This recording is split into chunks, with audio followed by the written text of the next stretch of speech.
ഈ വിരലെ പിടിച്ച് മയൂര മയൂര മയൂര മയൂര പഠിച്ചിട്ട് വരുമോ? അപ്പൊ കത്തിരി മുഖ കാണിച്ച് കത്തിരി മുഖ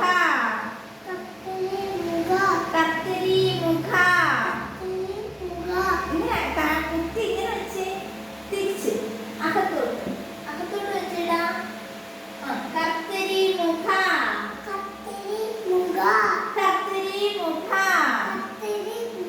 മയൂര അടുപ്പിച്ച് പിടിച്ചേ വിരല്. മറ്റേ ബാക്കി വിരലുകൾ അടുപ്പിച്ച് പിടിച്ചേ. മയൂര. മോന്റെ ഹസ്തം കറക്റ്റ് ആയിട്ട് പിടിച്ചേ. കൈപ്പത്തി കറക്റ്റ് ആയിട്ട് പിടിച്ചേ. മയൂര പഠിച്ചോണ്ട്